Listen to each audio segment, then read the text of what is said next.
Good evening, ladies and gentlemen. If you want to take your seats. Good evening and welcome to our special call meeting of City Council, City of Homestead, Monday, December 5th, 2011 at 5:35 in the evening, 790 Homestead Boulevard. Madam Clerk, please call the roll. Councilwoman Fairclough McCormick. Here. Councilman Maldonado. Here. Councilman Shelley. Here. Councilwoman Waldman. Here. Councilman Williams. Absent. Vice Mayor Burgess. Here. Mayor Bateman. Here. Thank you, Madam Clerk. Councilman Williams just delivered a message through the assistant and said that he's on his way. He'll be here shortly. With that said, we'll go ahead and start. And first order of business, first reading of an ordinance to City of Homestead. Who wants to take that? Richard? Tab 1. First reading of an ordinance of the City of Homestead, Florida, amending the Southwest Neighborhood Master Plan by amending the regulating sub-area zoning regulations, permitted uses for approximately 357 acres on property located east of 187th Avenue, Redland Road, west of US 1, south of Southwest 320th Street, Maury Drive, and north of Southwest 328th Street, Lucy Street, as described in Exhibit A and providing for an effective date. Entertain a motion to move it on. Move it. Second. Thank you. Staff report. Yes, sir. Thank you very much. Staff understood what the council was directing us to do as of our November meeting in an attempt to take 3 different uses and allow them to be permitted in the Southwest neighborhood. And some background on the issue was that we're going to be dealing with 2 things tonight. We're going to be dealing with the ordinance and a master plan. So I'm going to give one staff report that kind of encompasses all of that information so that we have enough information to go on. So over the past year, several applicants have desired to develop or redevelop land in the Southwest neighborhood in a manner that was found inconsistent with the master plan and the subsequent code. And so these uses turned out to be, over time, a recycling center, funeral homes, and churches. Over the course of time, we evaluated these 3 uses and found that they were not permitted. In our November meeting, council directed staff to go back, make the changes to the code so that we could have these uses permitted. So I want to explain some specific changes that we made to the code. The master plan contains 8 zoning districts. Each lists permitted uses, and these uses were amended as follow homes. Funeral homes were permitted or added to the following sections: traditional multifamily neighborhood, neighborhood mixed use, downtown mixed use, and commercial. Churches or places of worship were added to the following sections: traditional single-family neighborhood, traditional multifamily neighborhood, neighborhood mixed use, downtown mixed use, commercial, and industrial. And recycling was added to the following section: industrial. Junkyards were also added to the industrial section of the code. We have also recommended some small cleanup items as part of these recommendations. They're kind of outside the purview of the 3 things that you asked us to add. We can deal with those tonight as they're minor cleanup additions, or leave them for the overall cleanup of that section of the code, which we'll get to in coming months and work with council as we're doing that. These were removing from the industrial special exception uses, meaning that they were now be permitted, canning factories, billiard rooms, dance halls, amusement enterprises, bars, banquet halls, and industrial uses not permitted for the properties adjacent to the mixed-use sections. So those are the changes, and I believe they represent the council's intent as directed in November. Those changed in the master plan and in the subsequent code. With that, I'll take any questions. Let me ask you, I think I asked and this council directed that you meet with Councilman Williams. How did that go? Did he interject, and did you all talk about specifically these 3 items, or did you talk about the entire Southwest master plan? We haven't met yet. I attempted to get meetings starting after we had made the conditions of the code and just never had the time to touch base. You didn't, or he didn't? I'm always available. I was here. And also, for the council's, mayor's and council's sake, I had a conversation with Councilman Williams this afternoon. Basically, the big three items we were directed to call a special call meeting and to bring this forward today and to a planning board meeting and for the regular council meeting. So those three items went forward.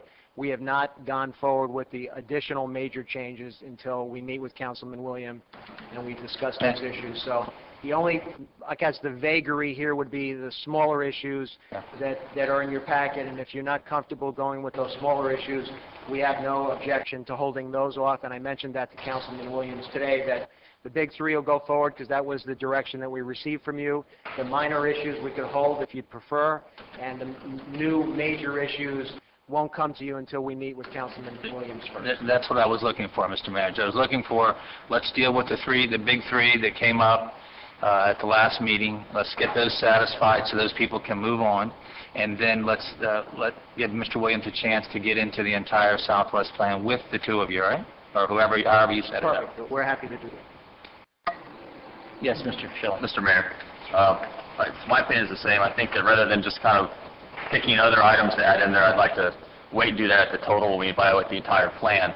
And then the other comment I had is, as part of your staff report, I noticed that one of the alternatives was to permit or keep the recycling in the junkyards under a special exception. That's kind of the area where I'd like to go with this, because as I understand it, if we pass it as it stands, that if you own land within any of those sub-areas, you can essentially apply for and be granted automatically a license to operate a recycling or a junkyard. And since I want to maintain the uses that are there, I don't want to start a proliferation of junkyard and recycling centers citywide and specifically in the Southwest. So I would like to maintain that safety mechanism of having a special exception so that at least we can evaluate each individual applicant as they come before us and then determine whether it fits in the parcel that they're applying for.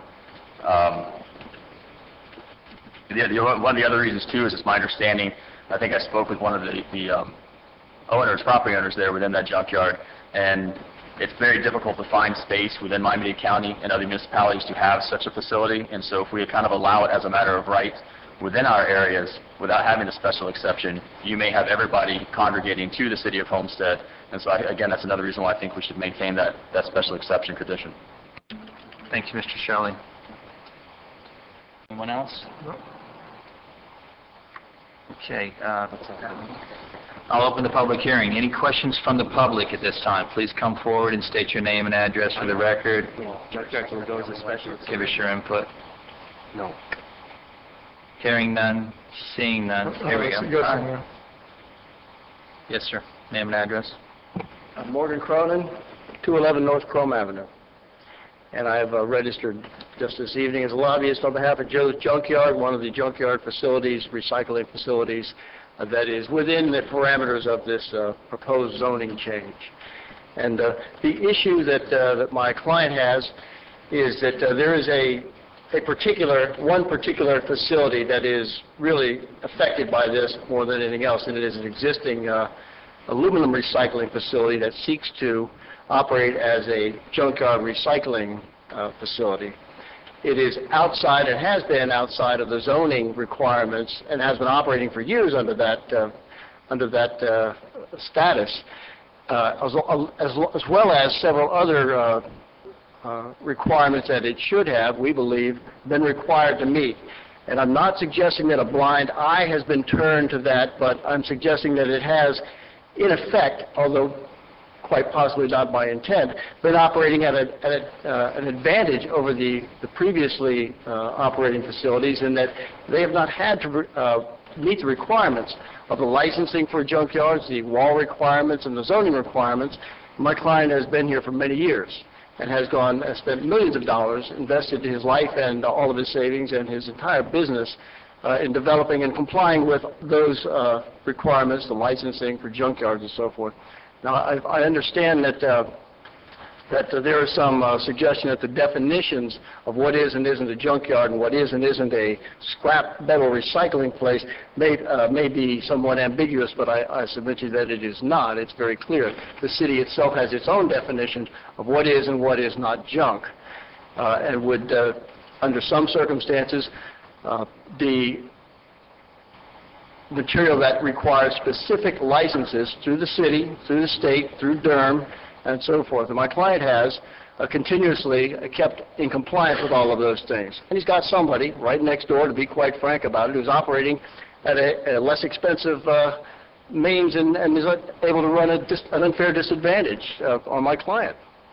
So we want to be sure, and we endorse the suggestion that there might be an alternative, which would be a special exception. Certainly, and for the obvious reasons, don't want to open the door to a proliferation of junkyards that would put the people who have invested their lives at a position where they probably would not be able to continue doing business. It's very marginal as it is, with the economy being what it is. They're struggling as it is. They're very concerned that should there be another facility opened, that they be required to operate in the open with all the permits that are needed, and not, as has been the case, operating with permits that are not sufficient to do what is actually being done as a scrap metal and junk recycling facility. The special exception suggestion, we think, would be, in the context of the zoning that's being considered, probably be the most appropriate. However, we want to make sure that everybody is on equal footing, that any facility that is allowed to come in and begin operating that has not previously been within the zoning with whatever other requirements there are treated the same way. Everybody's out there in the daylight required to do the exact same thing as the people who have been there for years. Thank you. Thank you.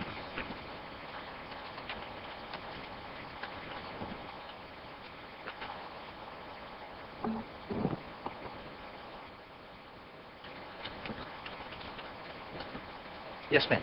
Go ahead. Good evening, Melissa Tapanes-Yawez. I'm an attorney with the law firm of Burke, Howard, Dowell & Fernandez, 200 South Biscayne Boulevard, Miami. I have the pleasure to represent this evening Star Aluminum. They are the scrap metal recycling facility located at 175 Southwest 14th Avenue, in which the previous speaker spoke about. I'm here joined today by Armando and Carmen Enriquez, the owners of the business. They have been operating the scrap metal yard since 2005 in the city of Homestead. It is industrial zoning district, and it's within the Southwest Neighborhood Master Plan. It employs 11 city residents, and it's licensed by both the state of Florida and Miami-Dade County. What has been the issue since 2008, when the city adopted the Southwest Neighborhood Master Plan, is that it became a non-conforming use. There's always been these issues, well, since the price of metal had increased exorbitantly over the mid to late 2000s, a rush from both the state and the county governments to regulate scrap metal recycling. So what took place was you have the state and you have the county changing their definitions and regulating this use, but those definitions don't match. And the city of Homestead's definitions would just, if you look at the city code, it only defines junkyards. So back in 2008, I appeared before the city council to discuss these specific issues. And at that time, we were assured that these issues would be taken care of. What took place thereafter is that the issue was taken care of as part of the City of Homestead local business tax receipt, and that's basically the regulating license that Star Aluminum has been operating under. What that means is that basically it's the actual, even though the occupational license or the business tax receipt had been approved and they've been moving forward operating legally, there is still this issue lingering with the Southwest Neighborhood Master Plan because it was not amended, and that's what we're here to ask you to do today. The issues that Star Aluminum has had, I think it was very clear by the last speaker, it's business competition. They are operating a scrap metal recycling facility, which is different from a junkyard, and those definitions are clear in the county and state regulations. So we will continue to work with the city attorney's office to make sure that those definitions are brought forth in what comes before you on second reading, to make sure that that Star Aluminum and Joe's Junkyard can move forward and with in complete compliance with the city code so that these definitions are clear, and I think that's what's in the best interest for both business owners, because what they try to avoid is having code enforcement issues coming before you year after year. They want to run their businesses, feed their families, make money, and be good corporate citizens, and that's basically what we're here to do, and we thank the City Attorney's Office and the Director of Planning and Zoning for working with us, as well as all of you, for listening to this plight. We were at Code Enforcement last week after having a unanimous vote from the Planning and Zoning Board on these issues, and we would hope that we would have your support this evening, and we can continue working with the City Attorney's Office to make those definitions clear so that everybody knows what is expected of them, and we could avoid these problems in the future. Thank you. Council, any questions for her? Yes, Mr. Shelley? No, I'm going to chime in here on that last comment, because I think it's only in our best interest to modify in any way, shape, or form to be able to employ 10 more people in an economy that we're facing right now. How dare we sit here and give anyone a hard time that wants to put 10 people to work? Shame on us if we do that. I don't see that happening. Good evening, ladies and gentlemen of Homestead. My name is Philip Formel, owner and operator of Phil's Metal Salvage at 1280 Southwest 2nd Street, and I reside here in the town at 730 Northwest 9th Court. And I've been part of this community for 24 years. The purpose of my being here is to inform you that if the proposal before you is approved today, that Kathy Milford of the Homestead City Licensing Department will issue Star Aluminum a recycling center license that will put Star Aluminum in compliance and conformance. On or about September 17th, 2011, my brother Brian Formel was in town, and I asked him if he might be interested in renting the ice house at 1350 Maury and running a metal recycling center. But first, let's see what the Homestead City License Department requires. During that visit, Brian asked Kathy Milford what the requirements were to use only the inside of the building for the operation of a metal recycling center. Ms. Milford informed him a junk dealer's license would have to be applied for that type of business. It should be noticed that the request of my brother is the same as the classification in the proposal used in question, recycling center. On or about November 1st, 2011, Star Aluminum was cited by the Homestead Code Enforcement for the violation of the code 16-17, 16-22-1, and 16-22-2, operating a junkyard without proper licenses and permits. Star Aluminum was also cited for zoning violations. A special use permit is required. These violations occurred for at least over a 4-year period. Currently, Star Aluminum's license allows them to store aluminum, metal, in a building, and has an endorsement of a 10% incidental. To support my purpose here today, Flamingo Auto Recycling is required to have a Homestead City Junk Dealer's license. Joe's Junkyard brings an endorsement stating scrap metal, requiring a Homestead City Junk license. I would like to submit to you some documents here to each one of you councilmen, and if I might.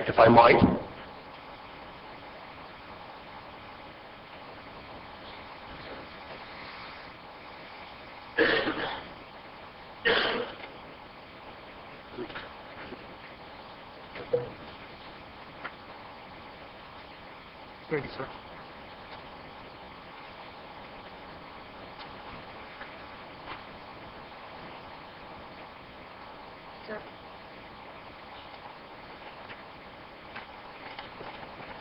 This is 2012, huh? I'd like to submit to you these documents in support of my argument, which reflects the similarity between a recycling center and a junkyard. As you can see, it is a license issued to me from the City of Homestead as a junk dealer's license, and the endorsement or comment with it permits me to do metal recycling. I am a recycling center. The only thing that I'm asking is Star Aluminum become compliant and apply for a junk dealer's license for the consideration of the adjoining property owners, neighbors, and citizens of Homestead. The city has strict guidelines and compliant requirements for a license to be issued to protect the citizens from junkyard placement. What is fair for one should be fair for all, existing or not existing, legal or not legal. I'm leaving this in yours and God's hands, that the right thing will be done here today to correct a wrong. Have you any questions? Steve? No questions, sir. I have a question for George. George, did you have an opportunity to inspect the license that's ready, to view the license that was issued to Star Aluminum? I did, yes. You did? What did it state? Excuse me, Mr. Mayor. I think that if the gentleman would address the questions to you, and then you could refer them to the city manager, that would be the right protocol. I think he's on a quest, so I wasn't going to interrupt him. Okay. He was on a quest, so go ahead. I allow you to go straight through to the managers. I don't know what's going on here. Obviously, you two guys have communicated, so go ahead. No. Go ahead, sir. Do you remember what it was, if it was correctly what I stated here, that he was allowed to store aluminum in a building? I mean, I'd rather have the staff that's code here. Something smell, go to the kitchen. Captain, I mean, I'm happy to have staff answer whatever technical questions they have. Oh, I don't know. He called your name out.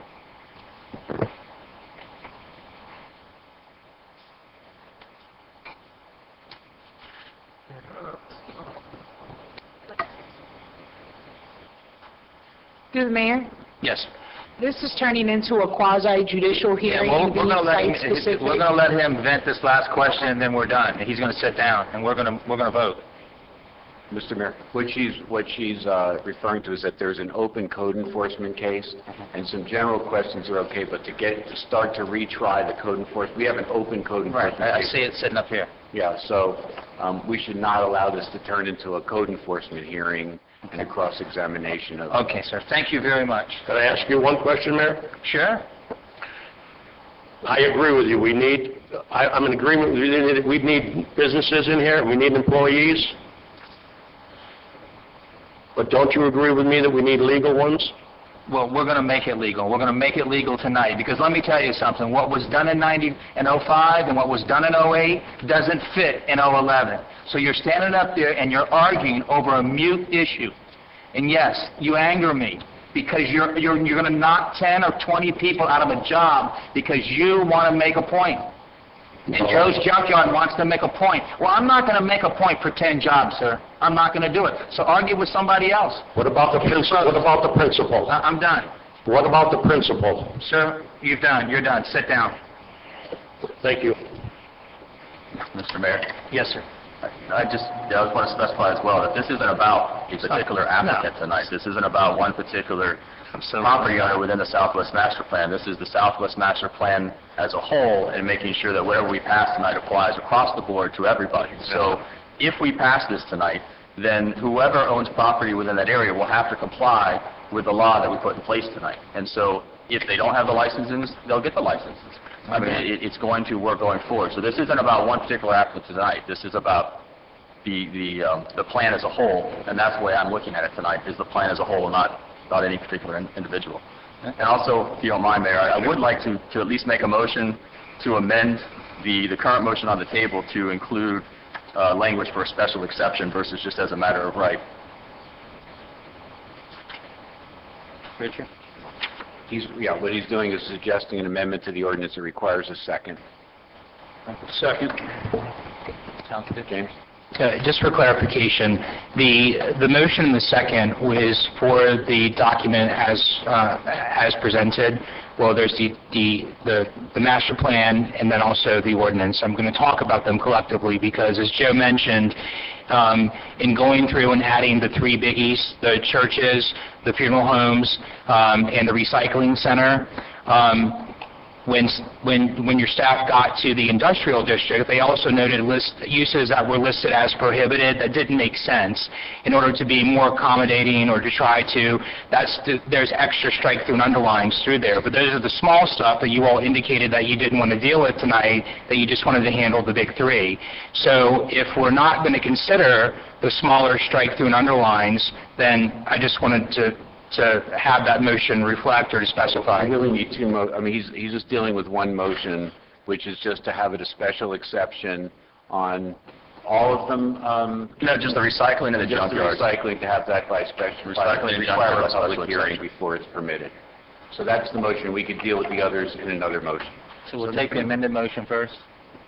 Was there a second? I'm sorry. Yes, Okay. John So second. yes, you can vote on that amendment first. Yes. Okay. Yes, Mr. Let me Wayne. ask a question to Councilman Shelley. So exactly, you're saying that, explain your amendment again so I'm clear. My amendment is to the current plan as presented. Right now, if we approve it as presented, my understanding is, staff can correct me if I'm wrong, that right now recycling and junkyards are as a matter of right, meaning that if you're a property owner within the Southwest Neighborhood Plan, then you can apply for, and there's no reason to deny you or to withhold the ability to open a junkyard or a recycling center. What I'm asking for is currently under the code as a whole, the city code, it's by special exception, meaning that anybody that comes and applies for a recycling center or a junkyard would have to apply by special exception, allowing us, the council, to determine whether it fits in the property location that it's going. It's a safeguard to keep from a proliferation of junkyards and recycling centers throughout the entire Southwest. Okay. No, I think it would have to fall within an industrial zone. Right, within the particular sub-area. Okay. Any other questions before we call? We'll take the amended motion first. Mr. Holden? I guess just to be clear, I mean, we're basically saying, you know, we're going to allow, we want to make this an exception for just the Star aluminum recycling. No, explain things, Steve. No, this is not dealing with one particular property owner or applicant. This is dealing with the entire area, and so each applicant that decides to open up a recycling or a junkyard would then have to apply for a special exception, come before us, and there would be a criteria, and we could grant or deny that special exception, so that not everybody that wanted to open could open, although they could, just depends on the area and the facts and circumstances surrounding that particular applicant. It, with the purposes, adds an extra step, Filter. an extra filter, so that they would need to come in front of the city council as opposed to being able to be done administratively. This particular one backs up to several junkyards. Right. Maybe the next one doesn't. Maybe it backs up to... Okay, makes sense. Is that it, Ms. Williams? Everything good? Public comment still open? Sure. May I make one request briefly before you vote? And I would request that the mayor abstain from voting on this, and I say that with all due respect based upon your comment before this hearing had closed, that we are going to make it legal tonight, indicating that you'd already, I believe, made up your mind prior to the close of the hearing and the opportunity for everybody to be heard. I just would like to ask that you abstain from the vote based upon that. Thank you. No, I will not. Madam Clerk, call the roll. And this is on the amended motion made by Councilman Shelley. Councilman Maldonado? Yes. Councilwoman Waldman? Yes. Councilwoman Fairclough McCormick? Yes. Councilman Shelley? Yes. Councilman Williams? Yes. Vice Mayor Waldman? Oh. Oh, sorry. Vice Mayor Burgess? Yes. Mayor Bateman? Yes. Motion carried. Thank you, Madam We can Clerk. have a- And now we're going to vote on the main motion. A motion to remove those other items that were included in the ordinance, all those minor changes, so you can deal with that at another time. Okay. So we got a motion. We need a second. Thank you, Mr. Shelley. All right, we're going to roll call vote on excluding those other items. Councilwoman Waldman? Yes.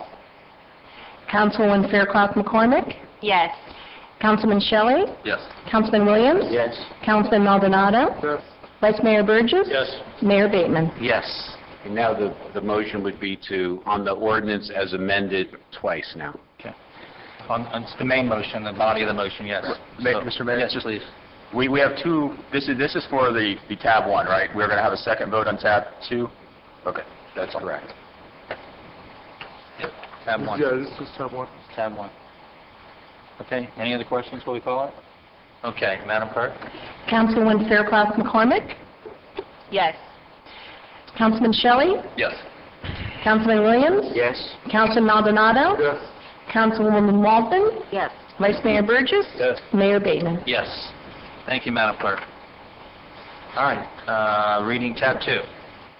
I'm sorry? Yes. We already finished 1, so it's over with. You sure you want to speak? I'm sure I want to speak. Okay. Should you speak, Richard? Since we've posted that one. You speaking on 1, tab 1?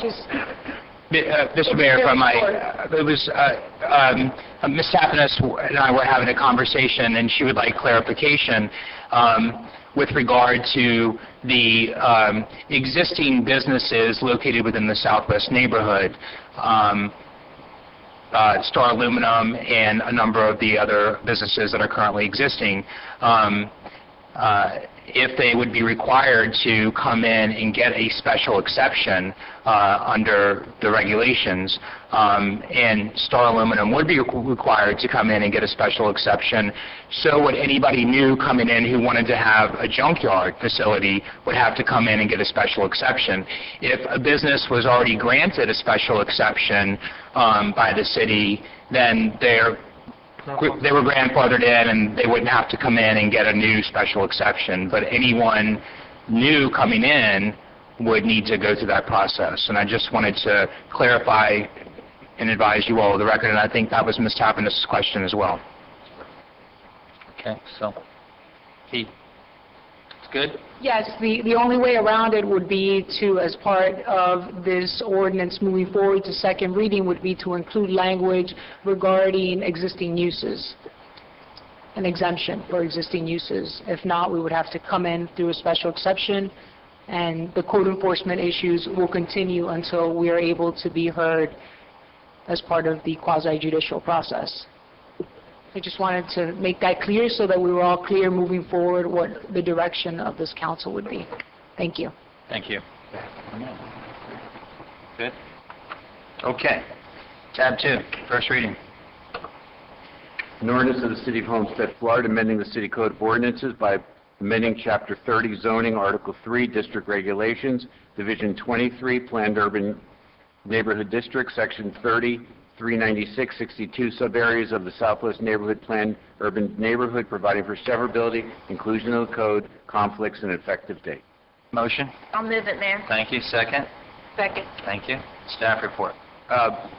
Staff recommends the mayor and council approve the changes to the master plan. Just to be clear, the master plan was amended again in 2009, and this is implemented by the city code. So what we did in our analysis was go back into the master plan and simply look at the box that suggested the permitted uses, and we made those changes for funeral homes, recycling centers, and churches or places of worship in that box. So it implements everything we had just talked about in the previous staff report. Okay, but we're excluding the minor changes. The minor changes, correct. They were only in the code. They were not in the master plan, so that's not an issue in this case. Okay. Okay, council, questions? Yes, Mr. Schmidt. Mr. Mayor. Just something I wanted to raise is, I guess, for discussion. Under industrial on, I think, page 8 here, it lists for a wall for purposes of junkyards and recycling centers both. It's kind of vague as far as what is required. I know that other parts in the code specific for a junkyard specifically state that it has to be a concrete masonry wall, and this particular code is more vague. It kind of says that it has to be an opaque fence or wall to provide complete visual barrier. It's in, you know what page I'm referring to? Yeah. Okay. So I guess what I'm raising for discussion, in my opinion, I think it'd be better to keep it as a masonry wall, because I'm afraid that if it's a fence of some kind, that, you know, the wind's going to blow the fence, the opaqueness off. It's not going to look as nice, where a wall is cleaner and kind of blocks your view of both a recycling or a junkyard type view, so it makes it more aesthetically pleasing. So I just wanted to raise that for discussion. Further questions from council? Yes, He's wanting to make sure that's kept in there? I misunderstood what he said at the very beginning. No, I wanted to maybe add more specifics, because the code as it stands, not within the Southwest Master Plan, if I understand it right, requires that junkyards have a 8-foot or no greater than 8-foot masonry block wall, where this one does not require that. It leaves it open-ended and kind of vague. And so I would like this code to reflect the current code and to require a masonry wall so that it looks more aesthetically pleasing and doesn't give the option for, say, a chain link fence of some kind. So would you like to make that a motion? Yeah, I'll make that a motion. I'll second that. Okay. Okay. Any other questions from council? Okay, we'll open up the public. Any questions from the public? Please come forward, state your name and address for the record. Right. No wood.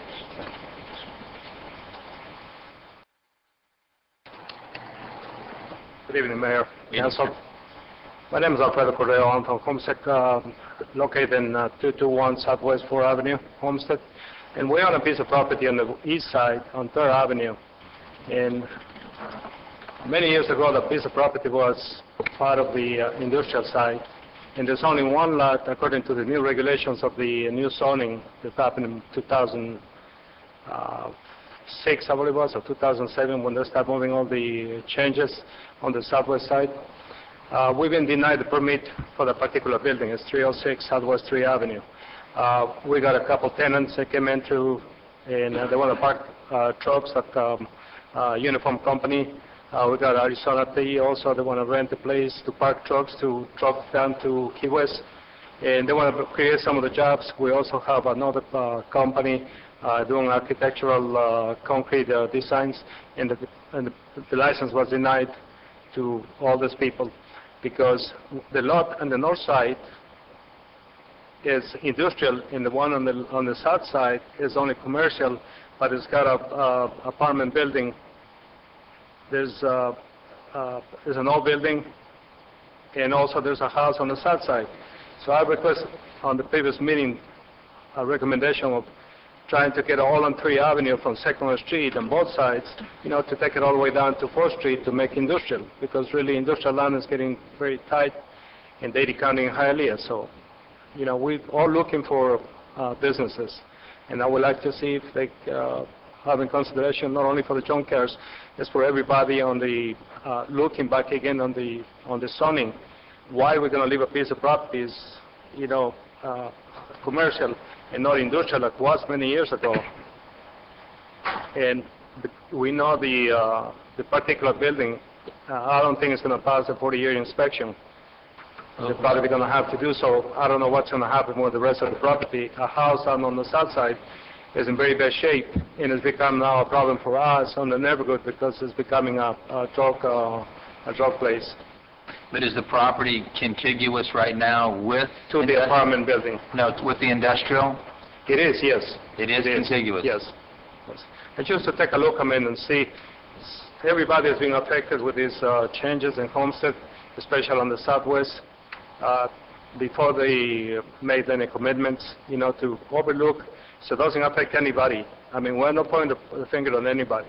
We just overlook and see how we can put this to rest once for all, and see if we can redone and put them back again to work. The economy is affecting everybody, but I believe if we all work together, we'll be able to come up out of this on a slow pace. Thank you. Thank you. Would that be something like, Mayor, to the Yes. to you through the manager? Would that be something where Councilman Williams would be looking into and working with that? Is that kind of, from what we're hearing with him, is just... The plan was any additional changes, we'd meet with Councilman Williams and go over, so we could, after consultation, and we'll have something to bring before you, and that might be part of it or not. And also you can raise the issue if it's not part of the package of recommendations, you could always raise that at that time. Okay, so if we could take a look at that and just... So, Mr. Williams, you'll include that? Take a look at that? Yes, as soon as I meet with them. We have to have a meeting first, so. Okay. Thanks. All right. Any further questions from the public? Yes, sir.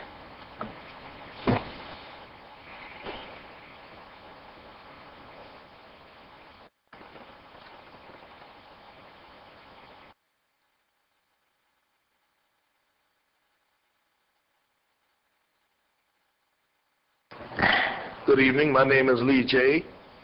I keep hearing them mentioning funeral homes, but I'm not sure whether tonight is a night they're going to consider anything about funeral homes in the Homestead area.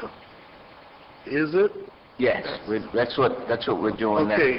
The reason for me standing is I've operated a funeral home in the Homestead area for more than 30 years, and it's a small facility. I purchased property adjacent to the lot that the funeral home is on now, but in talking with some of the persons, they was indicating that the master plan indicates that even if you purchase property, you cannot add on, you cannot renovate, you can't do anything to current property. Well, I'm interested in adding on to the current structure that I have, not for me, but to leave a legacy in the Homestead area. And I'm here hopeful that you would consider my property, which is located at 665 Southwest 8th Street. And the property that I purchased is 653 next to it. So I can build a chapel 30 by 40 feet. So the persons in my area will have a quality place where I can serve them in the 21st century. Sir, we're here to help you tonight. It may not happen tonight, your particular case, but we're going to look at the entire master plan. So Mr. Williams is going to sit down with staff, and we're going to go through it piece by piece. Well, I talked with Mr. Councilman Williams on this, but I thought it was important for me to come before the whole board for you to give serious consideration. Mayor, Because if those changes are already incorporated into the legislation that you have before you, correct me if I'm wrong? Correct. We're adding funeral homes to 4 sections: traditional multifamily neighborhood, neighborhood mixed use, downtown mixed use, and commercial sections of the If the council code. votes on that tonight, there'll be a second reading, and then that'll be taken care of. And I want to thank you for your consideration, but I thought it was important for me yes, sir. to be here to request that from you. Yes, sir. And thank you for Thank you for coming. your time. Yes, sir. Thank you. Okay. Anything else from the public? Hearing none, seeing none, we'll close the public hearing. Any final comments from council? Hearing none, seeing none. Did we modify this too? Was modified a little bit? No? Okay. There was an amendment. Was amendment? Yes. Yes. Thought there was. Shelley. Richard's saying no, but I'm saying yes. Okay. James, is there an amendment on this one? Yes. I'm sorry. Okay. You want to who stated the amendment? Who actually made it? Shelley? You want to tell us one more time, and we'll wrap it up with... Yes, Mayor. It's to add in the requirement or more specify the requirement that the wall has to be a concrete block wall versus having the option for a chain link fence or some other opaque type of wall. Okay, that's right. And also that junkyards and recycling transfer facilities are special exceptions as well. Okay. So we'll vote on the amendment first. No final questions or further questions. Madam Clerk, call the roll. Vice Mayor Burgess? Yes. Councilwoman Fairclough McCormick? Yes. Councilman Shelley? Yes. Councilman Williams? Yes. Councilman Maldonado? Yes. Councilwoman Waldman? Yes. Mayor Bateman? Yes. Motion carried. Thank you, Madam Clerk. Now we'll vote on the original body, correct? Correct. Okay, Madam Clerk. Councilman Williams? What did you say? I didn't hear you. I can't hear you. Councilman Williams? Oh, okay. Yes. Councilman Maldonado? Yes. Councilwoman Waldman? Yes. Vice Mayor Burgess? Yes. Councilwoman Fairclough McCormick? Yes. Councilman Shelley? Yes. Mayor Bateman? Yes. Motion carried. Thank you, Madam Clerk. Okay. That concludes those 2 readings. We now have a couple items on here I put on for discussion. Discussion of mayor and council staff.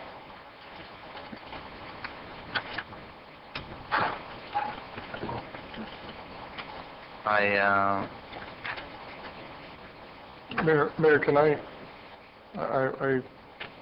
I jump on this? Sure. Okay. I saw the title when this came forward, and And I guess I have some questions that I'd like to ask before I move forward. But what I would like to do is to get some direction, or to the city manager, to see if we could hire an additional personnel for council and staff.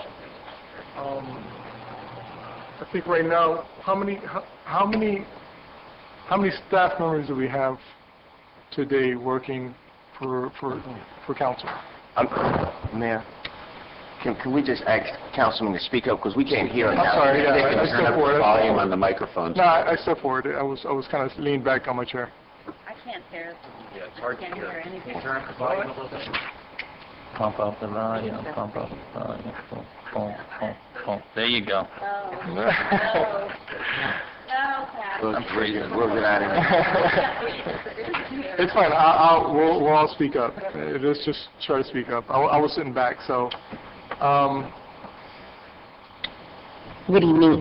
Currently, there are 3 employees in the Office of Mayor and Council, and the 3 employees are assistants to the Mayor and Council.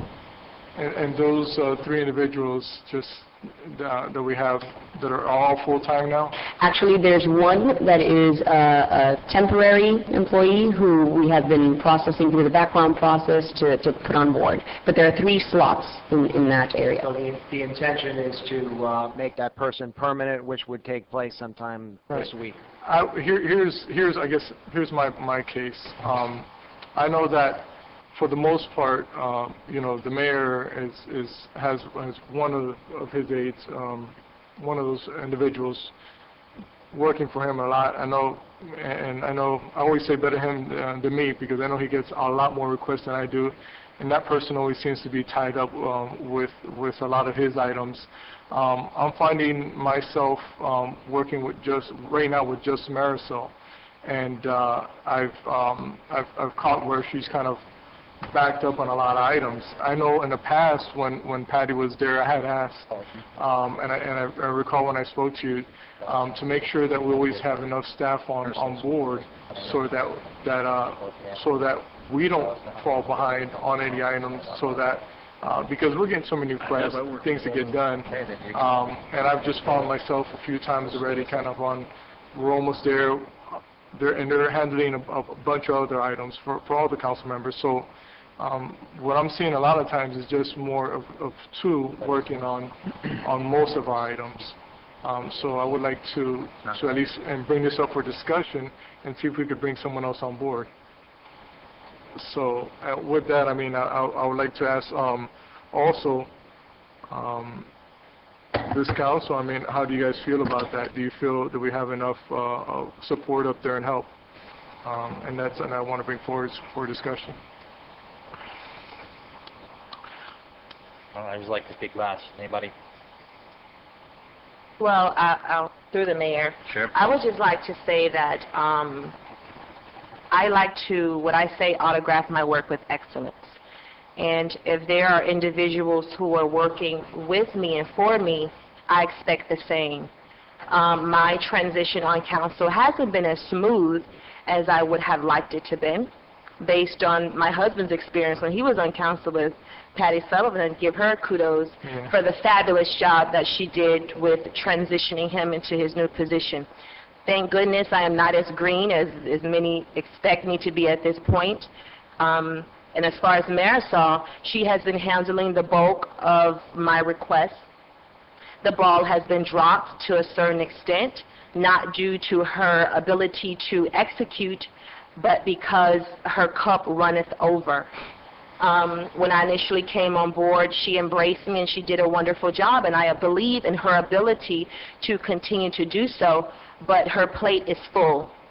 So I feel that with Marisol tackling the demands of so many of our responsibilities, I think it's too much on her.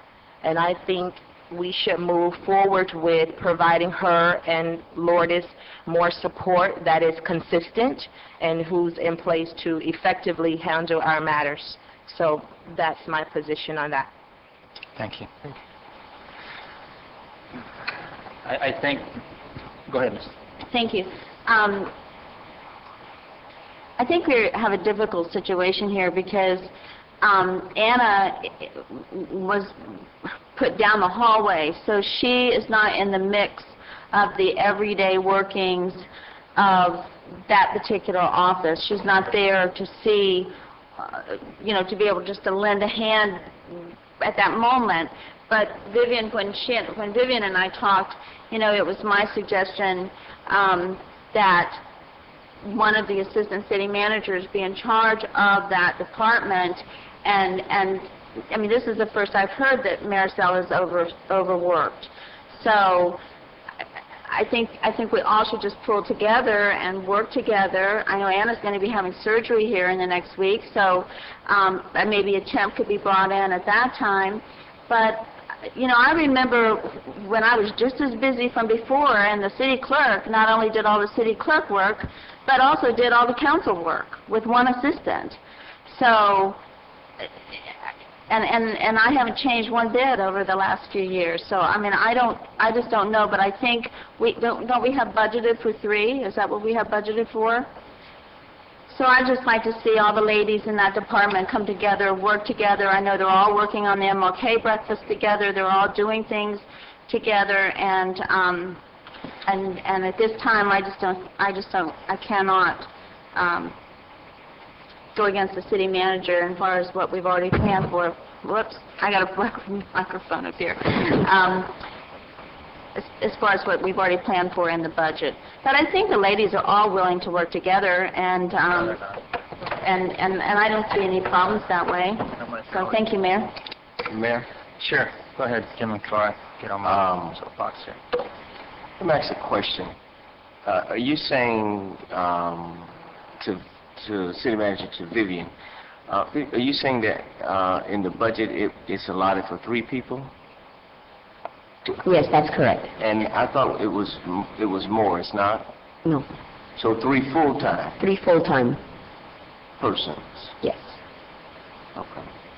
I understand what my colleague is saying, Councilwoman Waldman, but I do know the strain that the other 2 persons have on them, because I have shifted my work to them as well.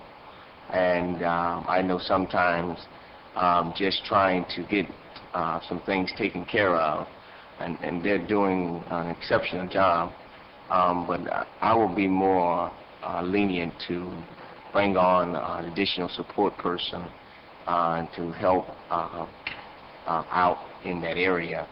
And so I'll be amenable to that for that adjustment. Did you want to speak first? Go ahead. I'm not going to sugarcoat it. Flat out, there are 5 council people demanding service out of 2 employees. 5, full-time, and occasionally 6. And I asked Mr. Shelley tonight how often he uses Marisol and Lourdes. And you and I, Mr. Manager, have had this conversation one-on-one, and I said it's not working out. In fact, Richard Weiss sat right in the office when I said it to you one night. I said it's not working out. Now, you tried to make it work out, but it's not working out. We're going to lose both those girls if we don't do something now. And I hope you're listening to this, because they're both going to quit, because they're overloaded. They're overloaded because they are not going down the hall for services. They're going right there. I know you don't want to hear it. It's the truth. And I'm going to tell it like it is. 5 full-time people call them every day, and occasionally 6 calls them. That's 6 on 2. Not fair. You've got 2 assistants in your office. You have 2 people. I know that Julio has his own assistant, Anna, who I've known for years. Not fair. Not fair. So I hope you're listening tonight. It's not fair what's happening right now. You need to sit up, take note, and do something. Can I respond? Sure.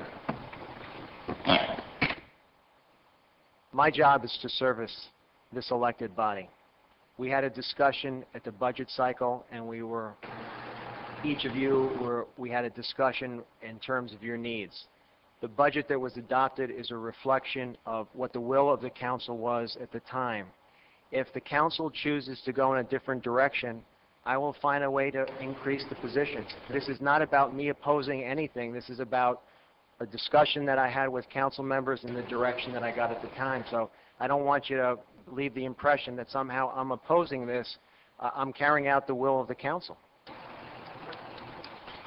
Mayor, and again, and the reason I bring this up when I saw this right away is it's just because from when I first came on board and I saw Patty, how she was, how she was working, and I kind of just looked at her and I said, you could use some help. And, sometimes staff is going to be a little reluctant to bring anyone else on because then the image or the idea of maybe I can't handle it, which we know that she could more than handle it because she's done for many years. And so prior to you coming here with the past city managers, for temporary or not, was always my concern, because what happens is that, we're reflected. If they're not getting out there and doing those items that we need to get done, if they're not getting done, it's a reflection of our, on us. And so I've had that happen a few times, and for the most part, we kind of seemed like it was coming around again, and then all of a sudden, I found myself kind of backpedaling here, saying, where's this, where's that, where are we going, and so that's the reason I'm really, making a point on this. I've always made it a point, and I think that, I don't know if the numbers are correct. I don't know if there's a system in place that, that's going to say, we have six, seven individuals here that all need work, and is 3 enough? What is there a criteria that, a standard that is in place to make sure we're all getting service, getting the right amount of service? I think the criteria is when you guys are happy. So during the budget time, I ask each and every one of you, are you happy, and is this enough if you need additional staffing needs? And if your desire now is that you're not happy and you need additional staffing needs, we'll provide whatever you need. So if it's you want another person, we'll effectuate a budget amendment to bring before you so that you can have an additional position. If you want more than that, we will, whatever it takes to bring you to a level where you're comfortable with the service that you're getting is what our objective is. Through the mayor, may I? Yes. For clarification purposes, if in the budget we budgeted for 3 assistants in the office of the mayor and council, then I'm fine with that. The real question is, why is it that 6 of us are going to only 2 of those ladies in that office? I think 3 individuals is suffice if all hands are on deck. I feel comfortable with Marisol. So the question should be, why is it that the majority of us are leaning towards Marisol and Lourdes? And when I was looking through my contacts here, in here it says that, and I'm being frank and honest, Lourdes Lanell is the assistant to the mayor, and Anna Panecki is the assistant to Judy. It's right here in my contact. So I went to Lourdes. So why is that the case? That's the real discussion. We have 3. 3 is fine. Why are we only using 2? And that's what it's come down to. We're all trying to be very honest here. But that wasn't a question to you. That's a rhetorical question. You probably may not have to answer it, but that's the question. Why are we using 2? 3 is suffice. May I ask a question? Sure. I'm sorry, when you say in your contacts, who put that in your contacts? I have no idea. I inherited this. Okay, I mean, I'm just... Are you looking under Anna or under Lourdes' name? Through the mayor, I looked under your name. It says your assistant is Anna Panecki, and under the mayor's name, it says his assistant is Lourdes Lanell. And under the rest of the council members' name, it doesn't say anything. I don't have that in my contacts. Yeah, I see it. So I apologize. I mean, I don't... I think that part of it's kind of, I appreciate it, it's minor. I think that we need to address the problem. And I can tell you at budget time, I sat in your office with Richard Weiss sitting to the right of you, and I said, it's not going to work. I hope that you've set aside funds for an additional person. Now, maybe you don't remember that, and I don't want to beat you up on it. It's not the point. I just want to solve the problem. I don't want us to lose 2 good people who now are entrenched and know what the majority of us want. And they work diligently to do what all of us, 6 of us, want up here. Mayor, with all due respect, I don't think this is an issue of funding. We can make the transfer and we can make this thing happen. What we do here is we go by direction of council, and so at the time the direction was 3, if the direction is 4 now, we're happy to accommodate, and we'll bring forward the amendment to make that happen, and we'll fill the position. No problem. Any further questions on this item from No, council? I'm satisfied. Okay, thank you, sir. Item 2, discussion of further hiring Mayor. practice. Yes? Before you go, so Sure. what are we going to do? Is going to be another person hired? So I'm clear when I leave here. Yes, what we're going to do is we're going to start the recruitment process. In the meantime, we'll bring forward, if necessary, a budget amendment to fill the departmental need, assuming that there's no flexibility in the mayor-council budget, and we'll get the position filled as soon as possible. So that means that you'll, as soon as tomorrow, possibly look at the temp agencies to get another person on board, correct? Sure. Thank you. Mr. Mayor? Yes, sir. Just to chime in on this issue, I guess. For me, I think rather than making like a blanket decision at this point, I would at least like to see the numbers. I want to know what I'm approving. If we're going to give you direction to hire someone else, what does that mean? What's the salary? What are the benefits? What's that going to cost us? How does that increase our budget? Because it wasn't budgeted for, and so that's the concern I have. So rather than just say, let's do this tomorrow and we get a budget amendment, I would like to at least some sort of evaluation, some sort of numbers to this lack of ability to do it with 3, and so we can get to the next budget cycle. And then we can maybe consider. We might not need a budget amendment depending on what the total salary and benefits is and what kind of flexibility there is in your budget. So again, we won't know that until we look at where you're trending in your budget and whether there's any flexibility there. So but that shouldn't hamper us because we can do the budget amendment at any time. Right. I guess what I'm saying is I would like to at least see the plan first before it just goes forward. I mean, I know I'm 1 out of 7, but still, just for fiscal responsibility purposes, if you can do it without doing a budget amendment, that's fine. Let's have 4, let's have 5, let's have 6. But if it's going to take an actual budget amendment, then I want to evaluate whether 3 is sufficient or do we need 4 already? And can we wait for the next budget cycle? Just something more than just let's go right ahead. I'll need some direction then on whether we proceed with hiring a temp in the meantime, or do we wait till we bring forward the information? Okay, Mr. Manager, I concur with Mr. Shelley to a certain degree, but every time one of the departments fall behind, I see a new temp here temporarily. I see it through city clerk's office, I see it other places. So I don't think Mr. Shelley is going to set us back to get a temp agency temporarily having somebody help these other 2 employees out. Because again, this I caution you, this is about to erupt to where we have only 1 person left and not 2, not 3. So I caution you, move quickly. Yeah, and like I said, financially, I don't think we're going to, I mean, we can absorb this, so I don't think it's a major issue, assuming you want 4 positions. And I agree with you, Mr. Shelley, because the very next item is exactly what we're going to talk about. So you're 100% right, but I think on a temp situation, it's not a make or break deal. Yes, Mr. Burgess. Well, when I came here, I remember we had Patty, and then Sherry came in and helped, and then we ended up with another temp. And tonight we want to add another person, so that'd be 4. And the clerk's office used to have 3, and I believe there's 4 over there now. Is there anybody, any way, that with 4 people over there, that they could do half and half, where they're already over there, and I understand the clerk's office is busy too. Is there any way that somebody in-house that's over there now, one of the wonderful staff we have, that can help to suffice into that? And then secondly, I'd also like to ask, what is the cost of a temp?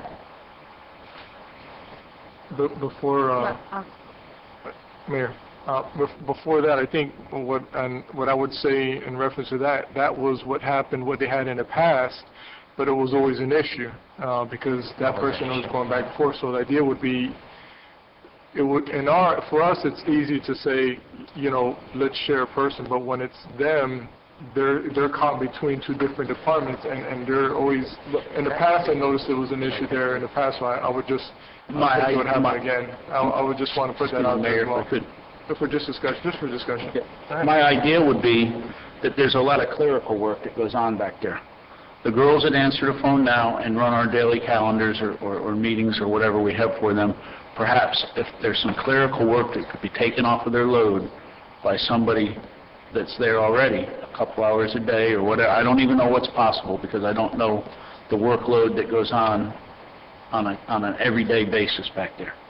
But I was just wondering if clerical work could be taken off of them, perhaps in-house. I'm not sure if that's even possible in the realm of things or not, but just an idea. Mayor, Yes. if I may, I just want to say for the record that I also agree with Mr. Shelley. I still think there are things that could be done in-house, and Mr. Burgess just brought that up as well. So, I mean, before I would give direction, just for discussion purposes, that we do a little more research on this. That's just my personal opinion. Can I have a show of hands that would like to move forward with the temp tonight? And just a directional show of hands, Mr. Williams? Yeah, let me say this before I raise my hand. I mean, I am in support, so I'm raising it.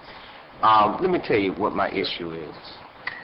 See, I've had many things that be dropped the ball. That's why I moved my stuff back down to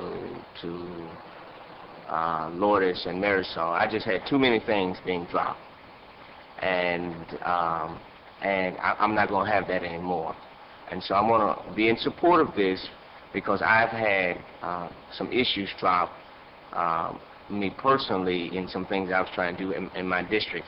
So I'm not going to half-step the people of Homestead by not being able to respond in a timely manner. And when I have different projects going on, I need to know that I'm able to count on staff to get that issue resolved. And so I'm going to be in support of hiring somebody else, whether it's temp or whatever satisfies my colleague and his analysis, bring that back.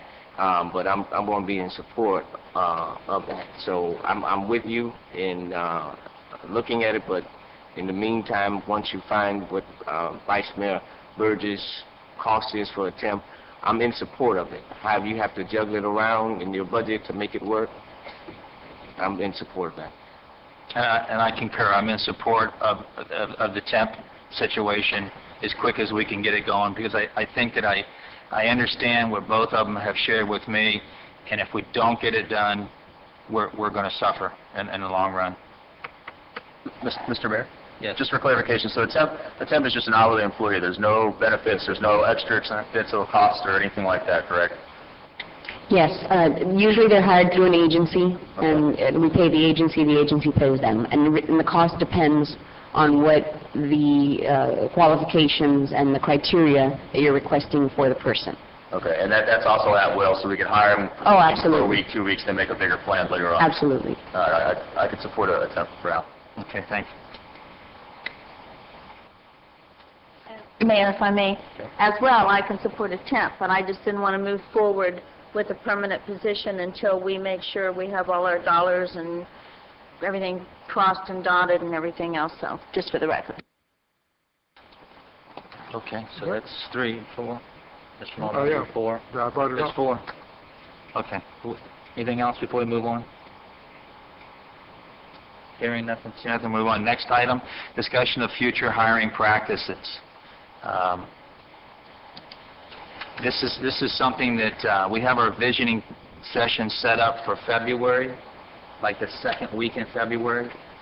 And I would like to ask that you walk very slowly in your hiring practice until you understand what this council, new person, and all of us, what our direction is and where we're going. If it's an emergency, if it's a situation just cannot be avoided, then I understand. Bring it to us and move forward. I just think that you need to understand where we're coming from, and we definitely need to understand where you're going. Because typically I've worked under 5 managers, and you've been here almost a year, and I have not seen any type of organizational chart that exists, or existing employees on a chart, either all in one, I've seen put together, or by department, by each department, and how it breaks down. In showing those departments, you show the voids, the ones that are missing. For instance, Public Works has 3 people short, and Dennis is covering 2 of them. I'll give you a better one than that. Homestead Police Department, short 30 officers. So I'd like to see that organizational chart. I'd like to see something that we understand when we're sitting here and we look out into the audience and we look at the hardworking staff sitting here and we say, wow, there's a new employee out there. I'd like to see that your direction, your vision, and where you're going in reference to staff and growing the city, because services are everything to me. The garbage, the water, the electric, the police officers, those are everything to me. Those are what the citizens of Homestead truly understand when you hire someone at $100,000 or $105,000, $140,000 or whatever it is. Those people, the citizens understand that. They truly understand it because they want their garbage picked up. They want the water running. They want the electric running. So I think that we need to take a hard look, a long look at what council wants to do and the direction they're going in for the next 2 years at this visioning session, the all-day visioning session, which we did 2 years ago, which was very successful. And from there we built our direction. And that's just how I feel. And anybody else have any opinion? I'm confused. Are you asking that we freeze positions? Well, I'm not going to use the word freeze because then it puts the manager between a rock and a hard spot. I'm asking for things just to be slowed down till we get to our visioning session so that the manager understands where this council would like to go for the next 2 years. No, I'm not going to use the word freeze. I'm not looking for that, no. I'm looking for a controlled hiring level at this point. Well, I'm sorry if I may. Are you through? No, I wasn't. Go ahead. Thank you. I have a problem with this because that's why we hired the city manager. That's why we wanted a strong city manager. And to me, it should be his decision as to when and where a person is fired or hired or whatever. And I think, and correct me if I'm wrong, Richard, but I think Charter says that we have the right to discuss employees with the city manager, but it's up to the city manager to decide whether or not that person is hired, fired, reprimanded, given a raise, whatever. It's totally up to him. So unless we put a total freeze on employment, which I'm against doing, I don't think we have the right to tell you what to do. You have to answer to us at the end of the day. So I'll just put that out there. Okay. Well, that's why I brought it up. It's here for discussion for each and every one to make a comment on. Because when it comes down to crunch time, which is budget time, and we've grown by $1.5 million, $2 million, the first people that are going to be asked are going to be us. Mayor, did you know that? Vice Mayor, did you know that? Council members, did you know that? And you know what? I want to know that. I want to know that. Because had I not asked for the complete breakdown and information that I got, hopefully all of council got, I would not have known where we're at today. I would not have known the hiring practice that you've put in place so far and the amount of jobs that have been filled. I would not have known that. So, looking back at our last budget meeting, the last one for 2011, 2012, I know the comment that was made, and I know that the Miami Herald misrepresented your words, but those words are out there, and they're in the Miami Herald, and those words are scared some citizens. Prepare yourself. And it was on a blog the next day. Prepare yourself. The sky is falling. Your taxes are going up next year. And I just think it's a wrong message to send. A couple of things I'd like to clarify so everybody the way we operate is basically this. After the discussion and the council, in essence, blesses the document and approves it, when the fiscal year begins, we have approved spending. Tables of organization, charts, the spending plan is in the book. And what we do is we say, okay, we have the book, and we're going to carry out the spending plan that's been approved by the council. When I got here a year ago, there was a budget that was adopted that, at the time, the finance director felt they